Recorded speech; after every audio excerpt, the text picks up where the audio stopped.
Hello, everybody, and welcome to the TEACHERCAST Educational Network. My name is Jeff Bradbury. Thank you so much for joining us today and making TEACHERCAST your home for professional development. This is the Jeff Bradbury Show, a show for entrepreneurs and educators who are looking to make something out of their careers and be just a little bit where they are. This is episode number 58. Today, we are talking about you, your career, different options that we as educators have to jumpstart our careers, move our steps forward. And I have a fantastic guest today that has done it all, from being a military, going into being an entrepreneur, and now she's helping out doing amazing things in the business world. And maybe by the end of today, I can get her to help you out too. If this is the first time you're listening to our show, thank you so much. You can find all of our shows over at teachercast.net/podcast, where you can find not only all of the episodes of the Jeff Bradbury Show, but over 300 episodes of Ask the Tech Coach and hundreds of episodes of digital learning today. If you're looking for some great educational, professional development, you have found the right spot over here at teachercast.net. My guest today was in the military, and she was the first, I want to make sure I have this right here, she was the first female commander in her squad. She was flying F-16s. We're going to certainly talk all about her time in the Air Force. She has been a tech executive, an entrepreneur, and she's the founder of the Leap Academy, where she is on a mission to help people find their zones of genius and helping them to craft their story. And I am so excited to talk to her about something that she recently did, which is winning the Startup of the Year award from the American Business Awards in 2023. It is my privilege to have on Ilana Golan. Ilana, how are you today? Welcome to TEACHERCAST. Wow. Thank you, Jeff. This has been such a pleasure and incredible intro. Thank you. I am so excited to talk to you today. Ever since we got connected on email, I was checking out your website. I was checking out your show. We're going to hit all of that stuff. But my goodness, tech entrepreneur, Air Force.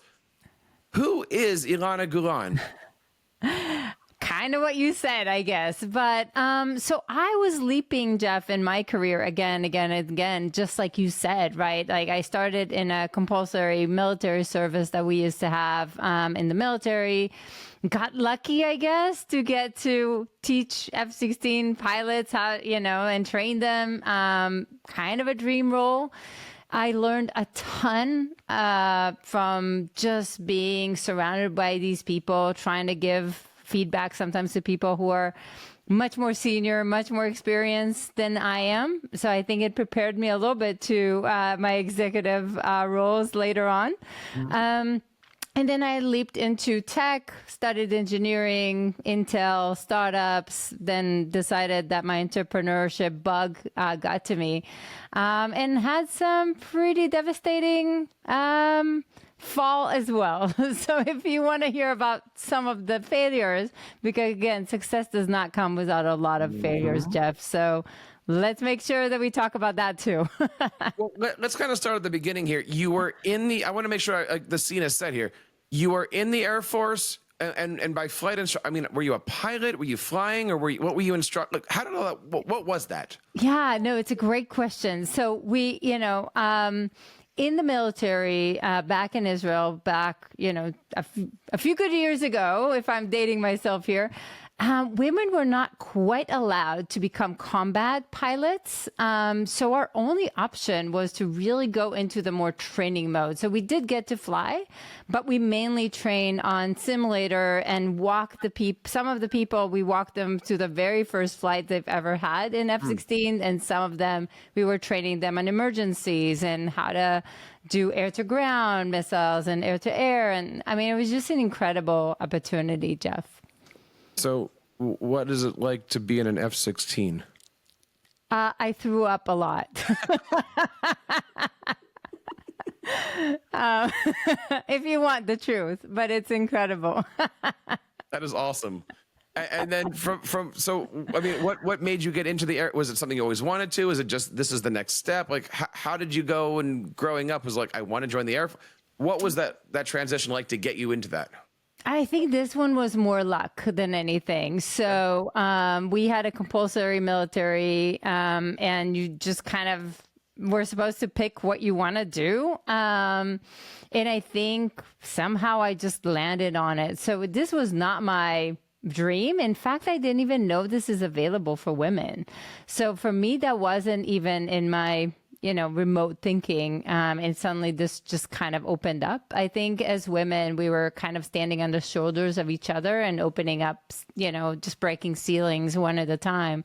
And I didn't even know that ceiling was broken. So it wasn't even a dream. It was incredible, Jeff. And it taught me a lot. Such as? Ooh, so many lessons. You want a story? Sure. Okay. It's actually a humiliating story, but it was a really important lesson. So this very senior commander comes in. He needs to go through training. I get to teach them. I look at his profile, and we didn't really have computers at that time.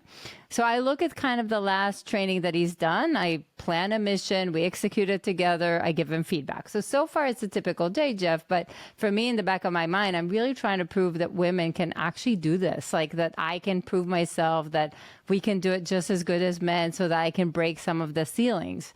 And I can feel that something is really bad going on with the feedback. Like something is not gelling, how you feel like something is off. And when I'm done, he stands up and like kind of very intimidating with his hands on his sides and kind of stands tall and says, "Honey, do you know who I am?" And I'm like, "Oh, I don't know. I know his name. What else am I supposed to know?" And he continues. He said, when you were about 6 years old, we bombed the nuclear plant in Iraq. And for those who don't know, no matter political stance, but it's still an incredible, impressive thing to try to do that all the way from Israel. So missing the fact that he was there is a really big flop, Jeff. And the reason is that I just didn't know my audience. And at that point, I realized, first of all, after the humiliation and shock, I realized that the truth is we didn't know. We were just kind of going through templates, and we didn't really know our audience. And what that meant for me is like, okay, God, we're going to need to completely change the whole education and training for all the pilots, because this is irrelevant if we really don't know them. And it was a huge undertaking, Jeff. It was the scariest thing I've ever done. I needed to persuade a lot of groups that this is what we want to do. But eventually we did. We completely revamped all the education and training, and I became the first woman to become a commander in the squad. So it was a big story. That is a big story. And were you the only, or were there other female? Others came after me. So we broke some of that glass ceiling, and the first pilot commander came after, or combat pilot came after that. So it was great. And you said that was in Israel. Yeah. What brought you over to the States? Startups, I guess. So I started in Intel after the military. I fell in love with technology. Like, it was incredible that with technology you can actually help pilots defend my country and come home safe. It was incredible mission. So I went into technology. I studied engineering and started in Intel. But eventually I loved the customer facing. I loved the small environments. I loved the pace of change. And startups gonna have to, Israel is such a small market, will have to either come to the US or to Europe to kind of grow there. And I became the person that helps them grow in the US, because I guess my English was decent enough to survive. And that became my thing, Jeff. And I moved to the US. That's an amazing story. Sorry, one amazing story after the next. I mean, so there you are in Intel, you're starting to do the customer support thing. At what point did you start to merge all of these things together? The knowing your customer, making sure that the customer journey is there, putting everything in front. How did you go from that into leaping your career to that next level? Oh, it's incredible. So I did leap again, kind of moving up the career ladder, just like everybody does especially in tech.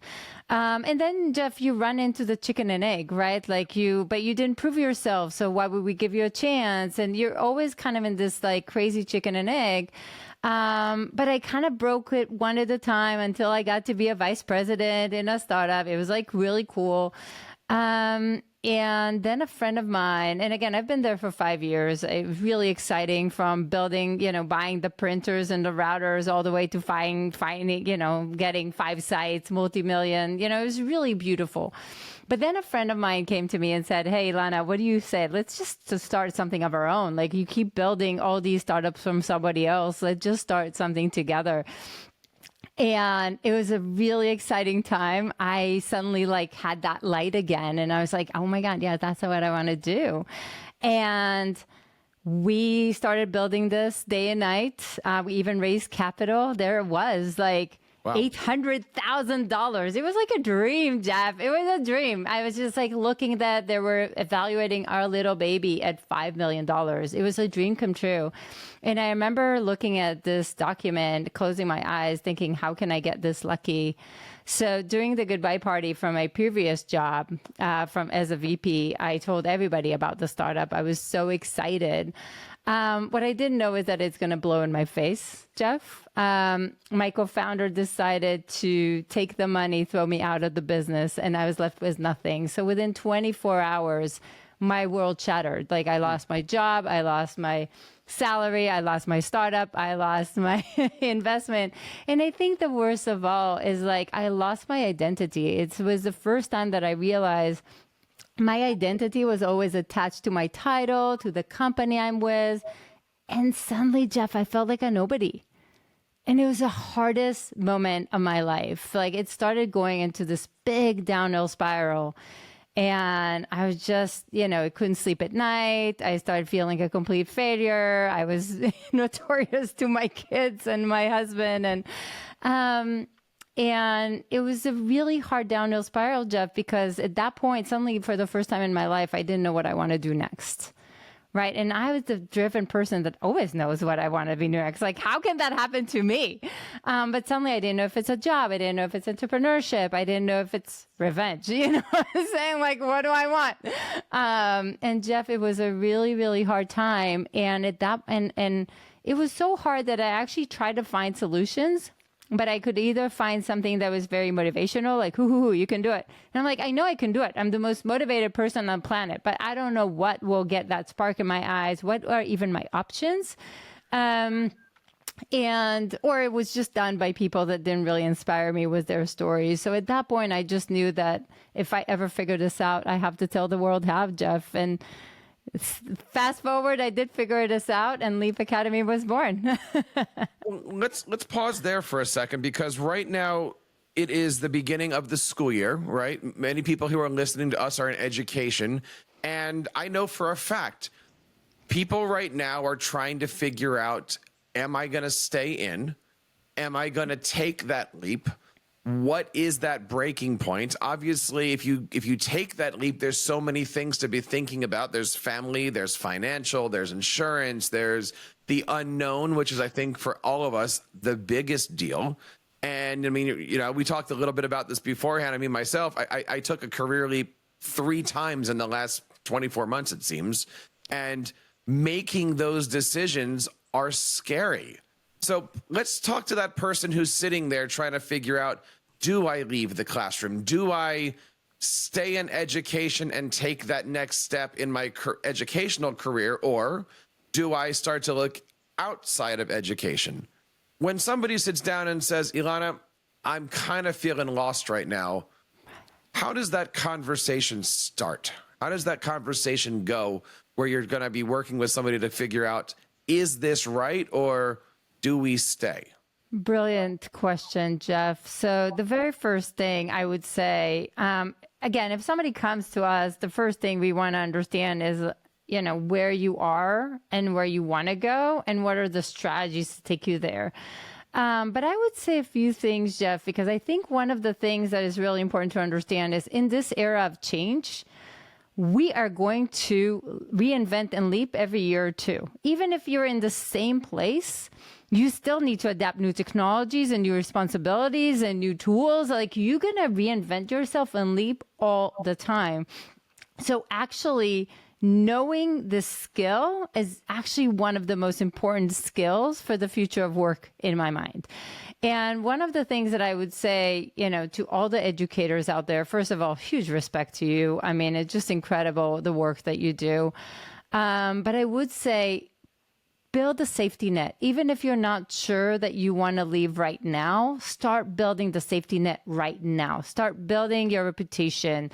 Start building that personal brand. I'll share a little story, Jeff. One of the hardest moments was because I was removed so fast from my job and my startup. When I actually did start a company, I actually went to investors. And one of the first things that they said is like, look, we love your idea, your new idea. It was a different idea at that point. We love your new idea, but here's the thing. We're Googling your name. We're checking out you're on LinkedIn. And there's nothing that tells us the story of what you actually shared now. So we don't even know if this is aligned. So one of the things, and this is where I realized that I'm starting from scratch, and that's hard, Jeff. So one of the things that I would say to anybody listening, do yourself a favor and start being really intentional, very, very strategic with every move you make. It's okay to stay there. It's okay to leave.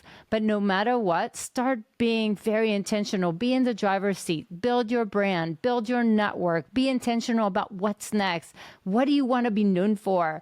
And just start creating that network for yourself. So here's the thing. Another thing, Jeff.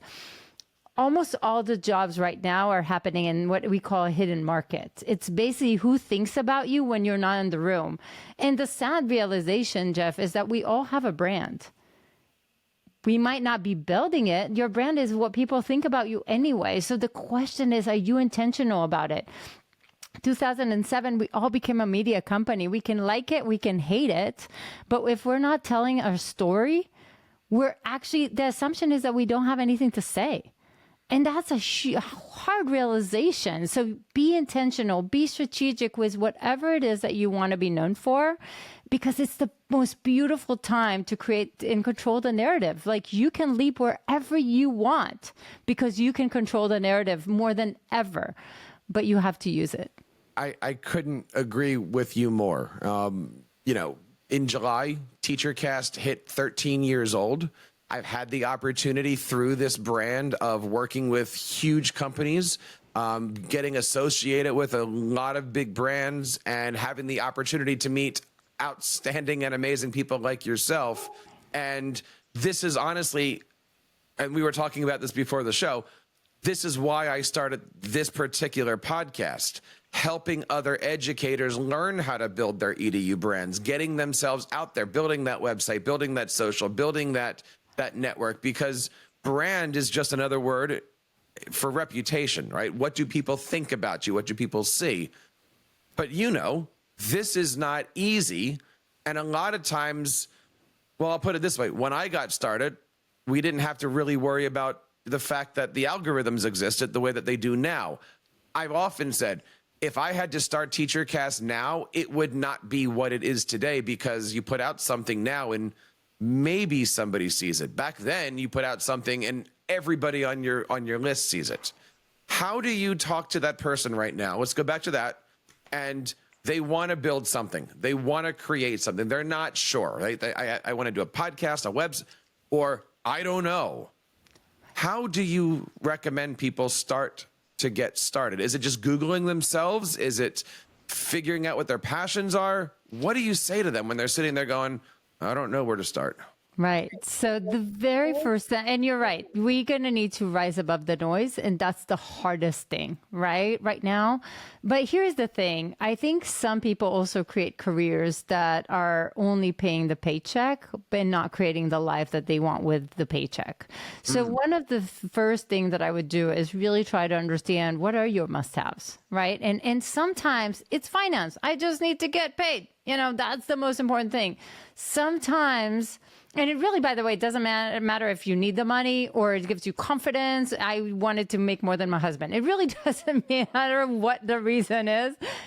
Sometimes that's a priority. Sometimes it's growth. So it's a new title, a new learning, a new responsibility, reputation, maybe even fame, which is totally fine. Sometimes it's impact. So I just need to feel like I move the needle, whether it's in a company, in a team, in society, with students, in the world, whatever it is for you.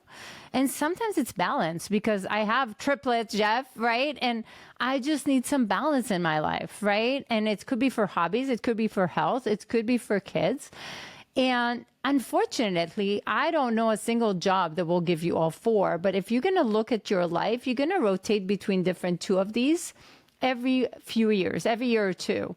And it's actually going to change a lot. So even within the same job, you know, you might be starting with something, I need to prove myself. So you're kind of like in growth and finance stage, and then slowly you're getting used to it. So now it's jumped to balance and, in finance or whatever it is, right? So it's going to jump between different things.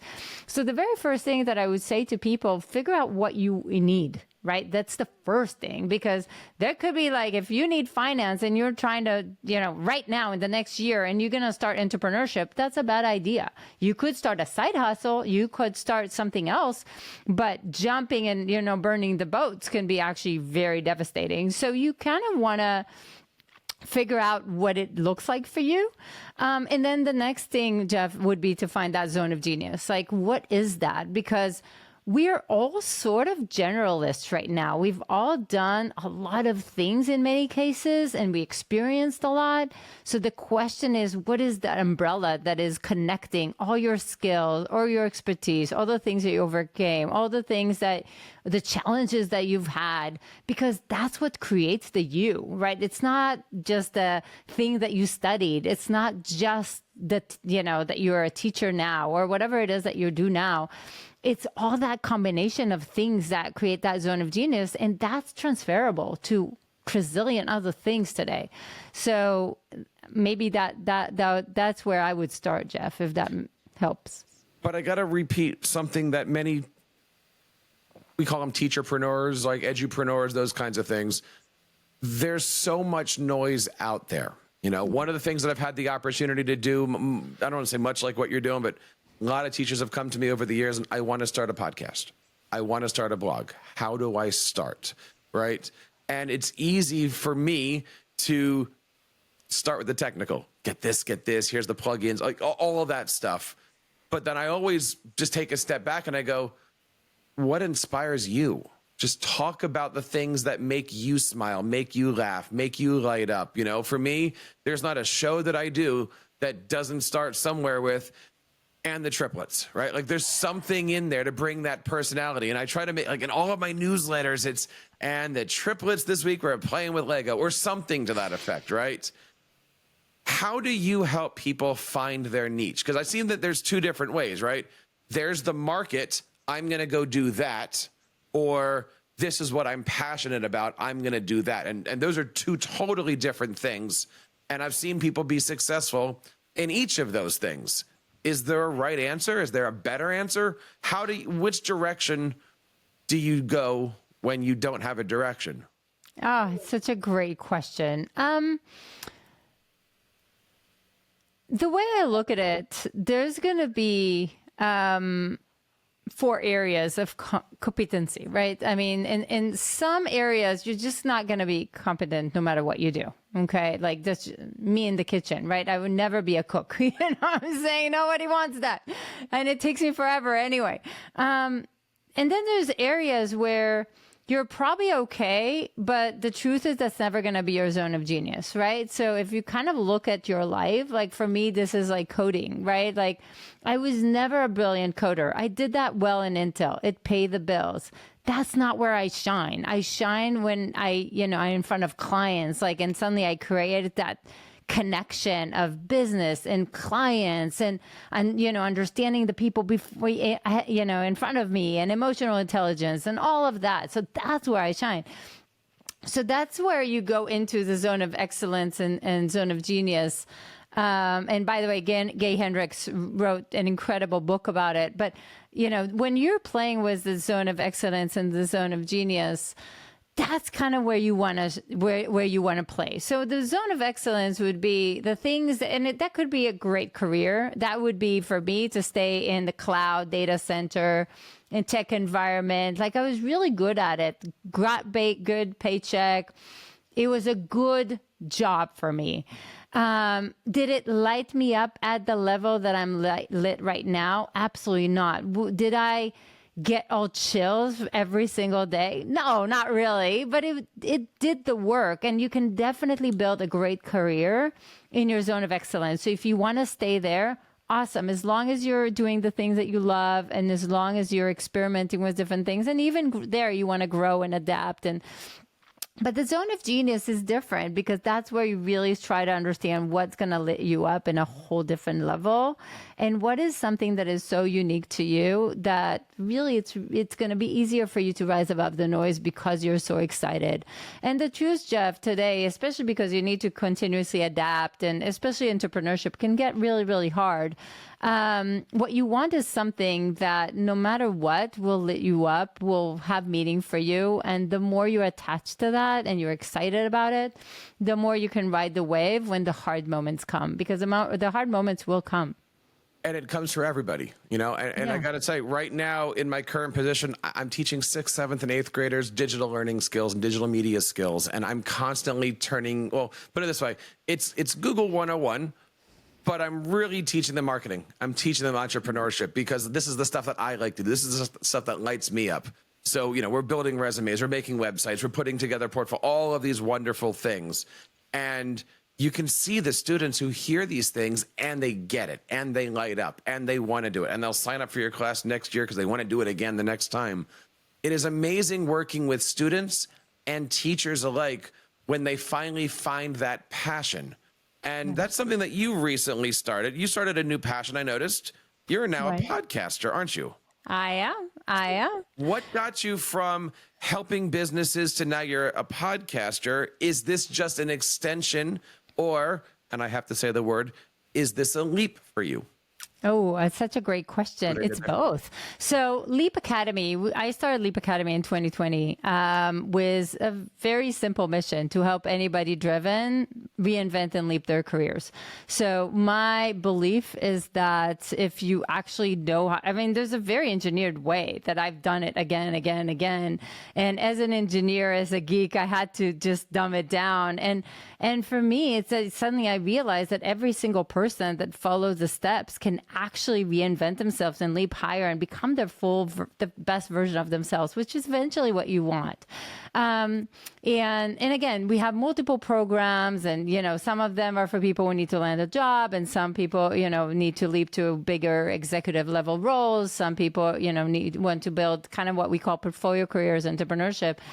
But the Leap Academy podcast was a recent thing, and I suddenly realized that it's my way of giving millions the tools that, yes, it's not the same. I can't give them my time and all the coaching and all the network and all the things that we are giving everybody else. But I wanted every single person to listen to these C-levels. We talked to, the president of Shopify, the president of Starbucks, the founder of Siri that was sold to Apple. And I can go on, Remax, etc. We're talking to incredible people, but I want them to hear what it actually took for them to reinvent and leap again. And it's always incredible stories. But the bottom line is they just didn't stop when it's hard. If I need to summarize my podcast in one sentence, it's the people that don't stop that will live the life that all the rest will just dream of. And that's all it is. Yeah. What have you learned from being a podcaster over the last little bit of time here? Yeah, and it's something that I do in parallel to Leap Academy. So they're both Leap Academy. We have the programs version. By the way, we're now considered by Inc. one of the fastest growing companies in America. So we're very proud. And from the podcast, you touched it beautifully. So you have to rise above the noise. There is a lot of noise in the land of podcasting, right? Mm-hmm. So the question now is, how do you create a difference?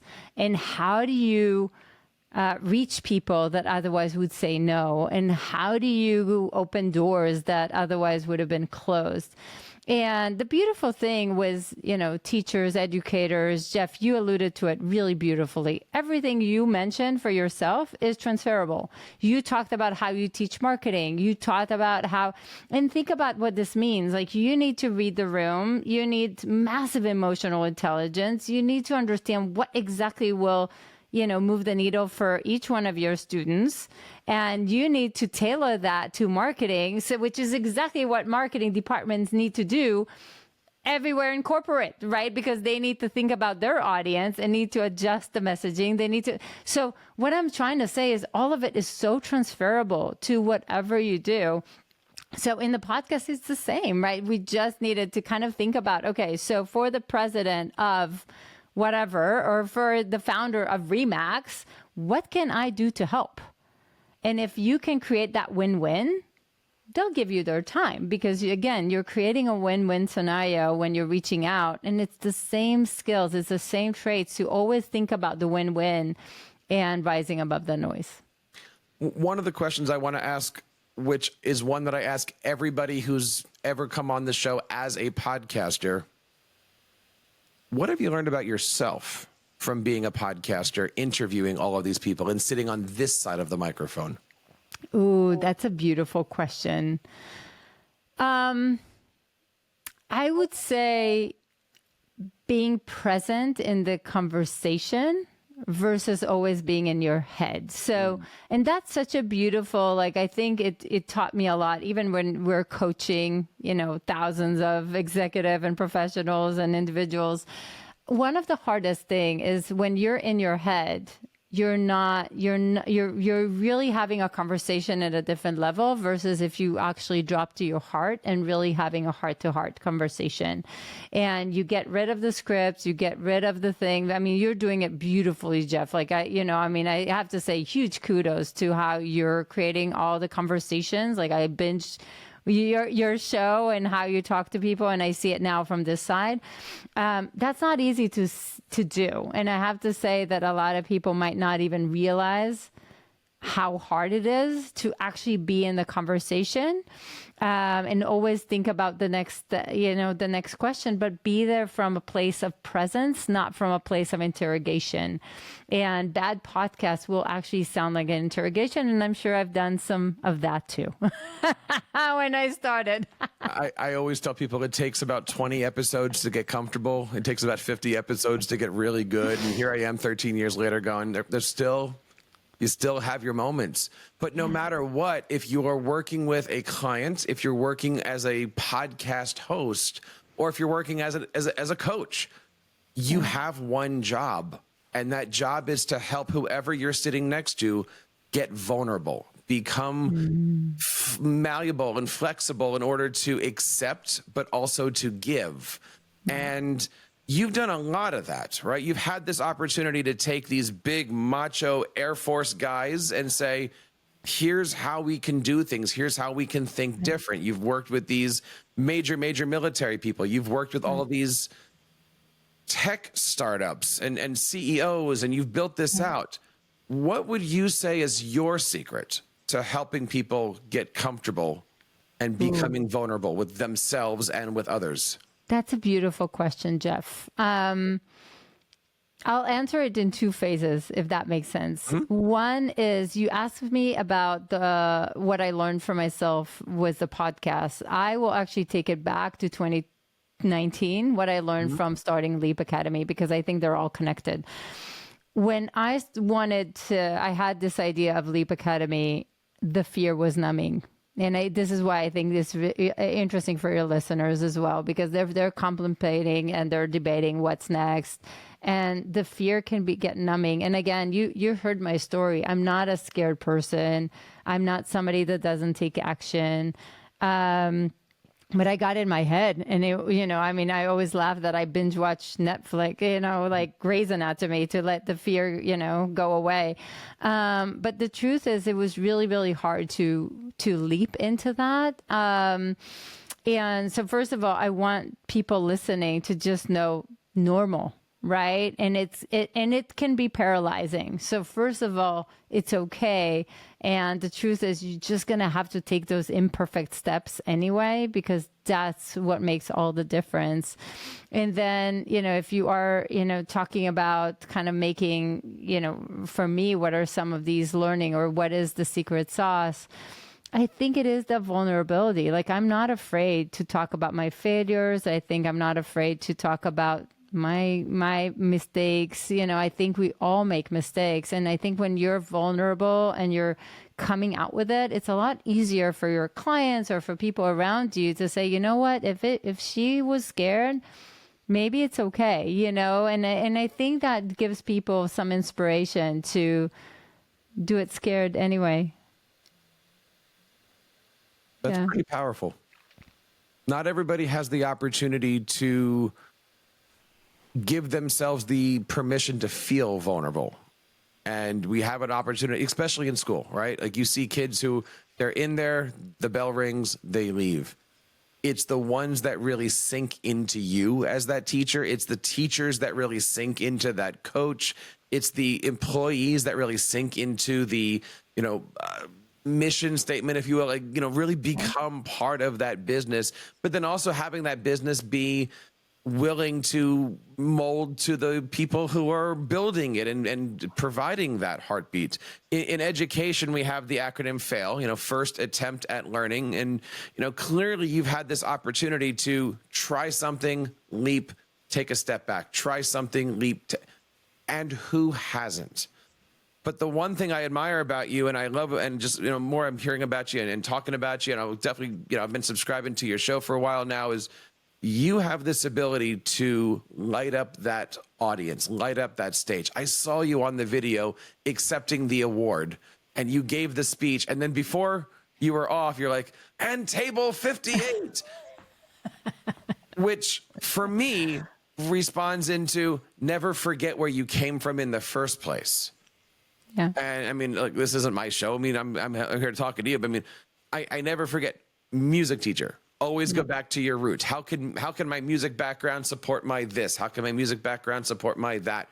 And the same thing for you, no matter you got this award, but like, dude, I'm from that table over there and we love you. And that's really, really important that you always remember every time you take a step forward, there's always somebody's shoulders that you're supporting. I think I said that right. Yeah, supporting and standing on, right? I mean, I will always be grateful for the first 10 that came to my show when there was really barely a show. I will always be grateful for the first, 20, 30 clients that came when there wasn't really Leap Academy. It was hang out with Ilana because she has no clue what she's doing, but she wants to help, right? Because that's how we get started. And I will never, never, never forget that. And I will always be so grateful to the humans that were there in my life. But that's also something that I will say maybe to the listeners. The journey is hard, especially if you're teaching so many students and you're, there's going to be some beautiful moments and there's going to be some really, really hard moments. And there's a reason why on the plane we need to put our own oxygen mask on. And if you don't put it on yourself first, you can't be there for others. So that is also a really important reminder. I think it took me a long time because I came from that military, I just gonna be tougher than that. And the truth is you won't. You're just going to be toxic if you don't take care of yourself. One of the things I know that you talk about is this concept of fast tracking yourself to leadership. I've seen people that they start on step A and next thing you know, they hit, whether they're rubbing elbows, whether they're in the boys club, whether they're in the nepotism club, whatever it happens to be. But then you see the people that really go from step 1 and then they earn it to step 2 and then they earn it and they go to step 3. Is one better than the other in your mind? Does one? I think it depends on the person, right? I am impatient by default. So for me, it was a problem, but that started being me. So I was the person that was like, why are they moving to director role and I'm staying as an individual contributor with no team? Like, what is the difference? And I'll say a few things, if you want. One is, many times you're branding yourself in the wrong way. And I want you to really think about, how is it what does it look like? Because I was the person that always raised my hand. Oh, I'll take this task. I'll take this task. But what I actually created is this person that solves the problem, but not the strategic person that sits in the boardrooms and actually make a decision. So I became the go-to, but I became the go-to for the wrong things. So, and this is where you want to start being really intentional about, wait, this is where I'm trying to go.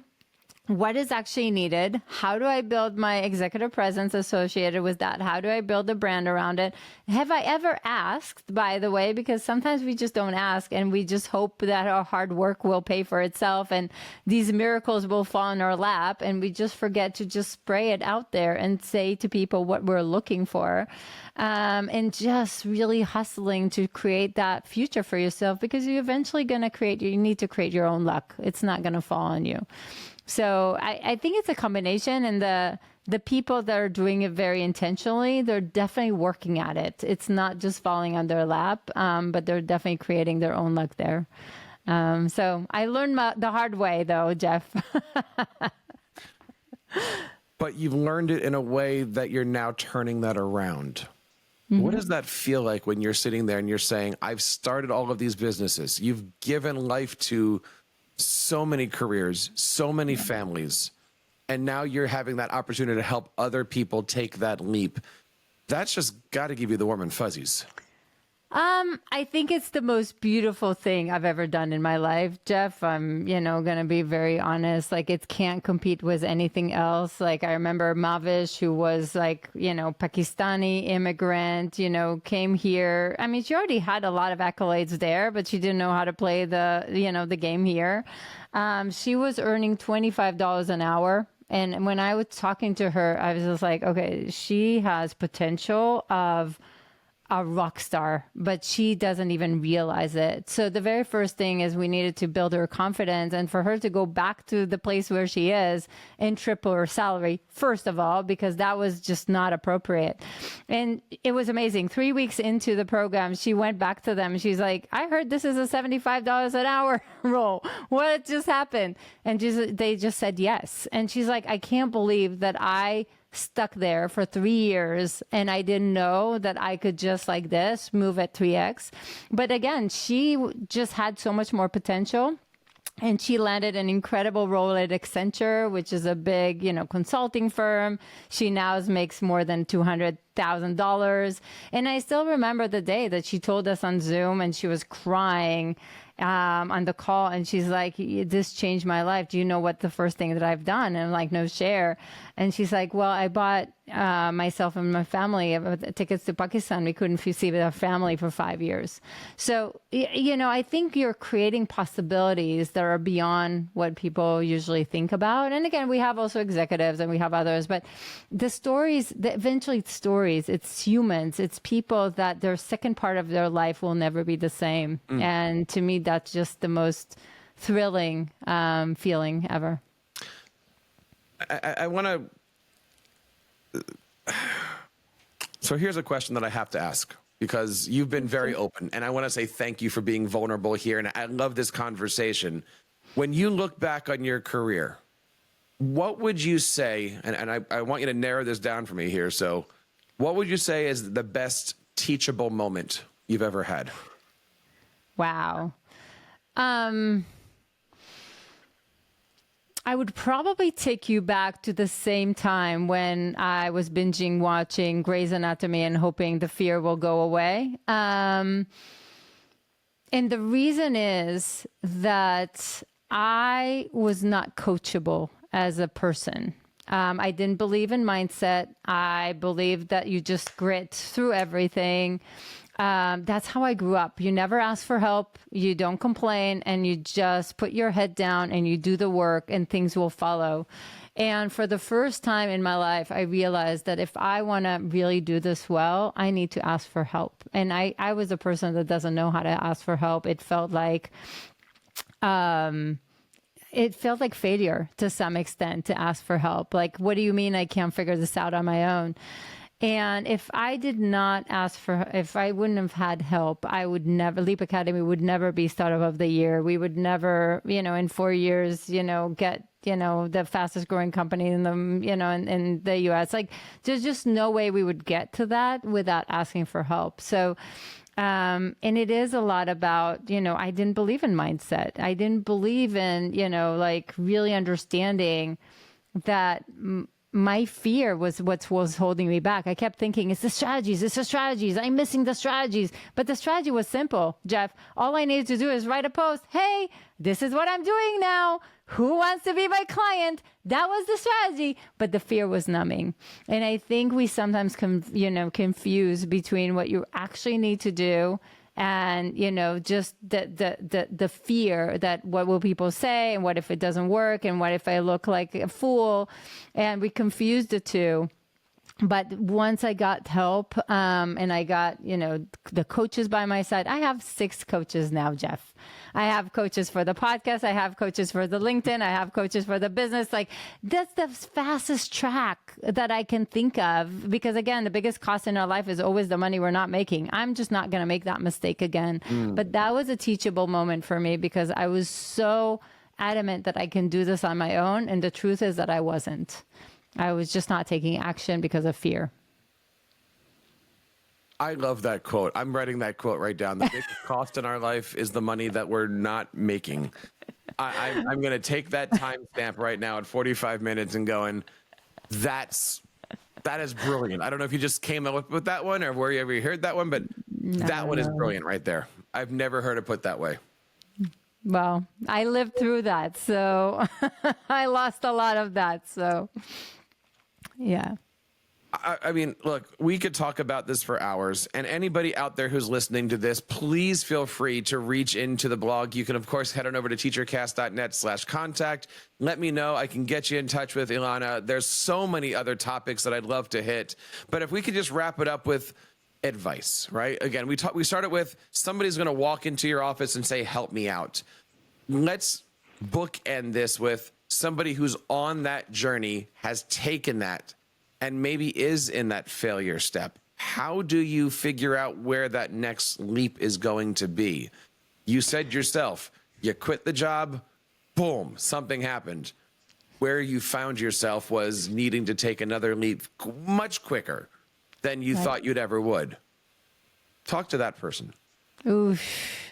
So first of all, if you're there, I hear you. And it could be really scary and a very vulnerable time for yourself, for your family, for your loved ones, whatever. And again, I think sometimes it's very hard to detach the data from the drama, right? Because we bring all this anxiety and fear, and all of that comes to fruition. And at the end of the day, that job did not work out. Good. What do we do next? Right. So if we can detach the drama from the data, it's much easier. But the one thing that I would say,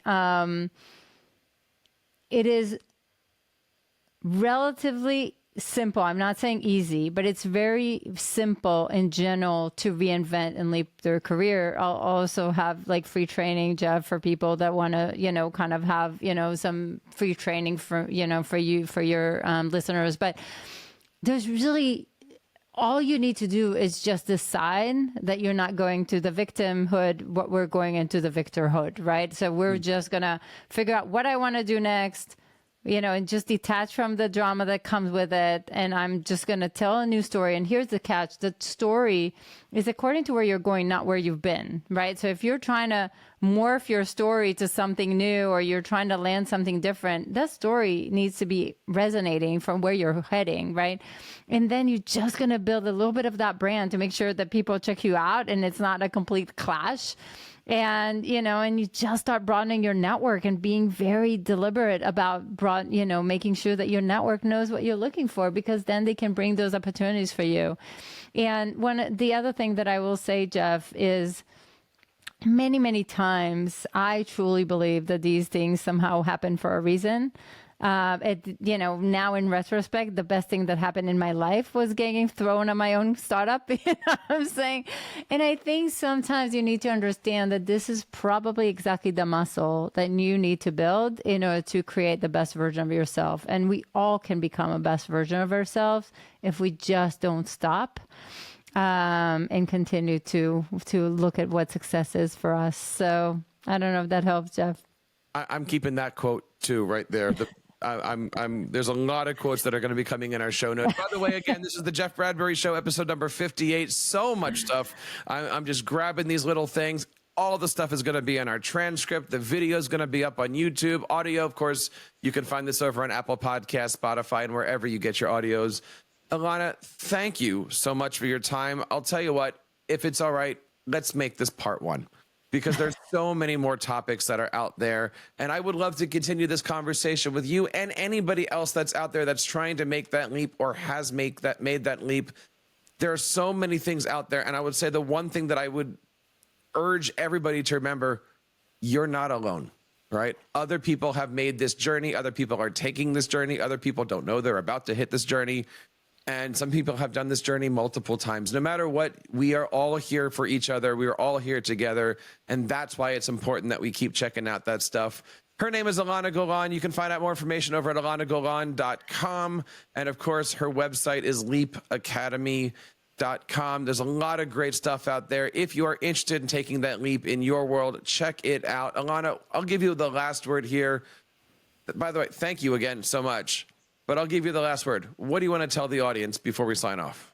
I'll just say, first of all, thank you so much, Jeff. And for everybody listening, seriously, when you continue, when everybody else stops, that's where you're going to live a life only, selected few will dream of. So go do it.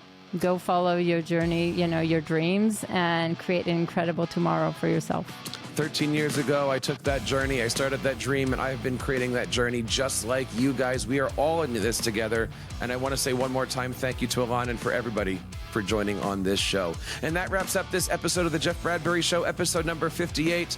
If you'd be interested in showing up on this episode and sharing your passions, head on over to teachercast.net/contact. And so on behalf of Ilana here and everybody here on TeacherCast, my name is Jeff Bradbury, reminding you guys to keep up the great work in your classrooms and continue sharing your passions with your students.